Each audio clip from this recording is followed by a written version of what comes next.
Hello guys, here is the part 2 of things you should know before consulting a ഡെർമാറ്റ്.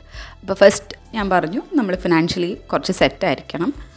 അതുപോലെ തന്നെ നമ്മൾ പോസിറ്റീവായിട്ടുള്ള ഒരു ഡോക്ടറിനെ തന്നെ കണ്ടുപിടിക്കണം. ഞാൻ കണ്ടിട്ടുള്ള ഒരു ഡോക്ടർ വന്നിട്ട് ഭയങ്കര അഗ്രസീവായിട്ട് എന്നോട് പെരുമാറിയത്. അതുപോലെ തന്നെ വേറൊരു ഡോക്ടർ എൻ്റെ കോഴ്സ് എന്താണെന്ന് കണ്ടുപിടിക്കാതെ ചുമ്മാ എനിക്ക് ടാബ്ലറ്റ് തന്നുകൊണ്ടിരിക്കുകയായിരുന്നു. അത് വളരെ നമ്മുടെ സ്കിന്നിനെ ബാധിക്കും. വേറൊരു കാര്യം, നമ്മൾ ഡോക്ടർ എന്താണോ പറയുന്നത് അതനുസരിച്ച് കറക്റ്റ് ആ ഒരു ഇൻസ്ട്രക്ഷൻ ഫോളോ ചെയ്യണം. പറയുന്ന ടൈമിൽ തന്നെ പോയി നമ്മൾ കൺസൾട്ട് ചെയ്യണം. 20 ദിവസം കഴിഞ്ഞ് വരാൻ പറഞ്ഞാൽ ആ കറക്റ്റ് 20 ദിവസം കഴിഞ്ഞ് തന്നെ നമ്മൾ പോകണം. അതുപോലെ തന്നെ you should have an open conversation with your doctor. Why? Because നമ്മുടെ സ്കിന്നിനെ പറ്റി നമുക്കേ അറിയത്തുള്ളൂ. ഒരു ടാബ്ലറ്റ് നമുക്ക് പറ്റുന്നില്ല എന്നുണ്ടെങ്കിൽ അത് പറയണം.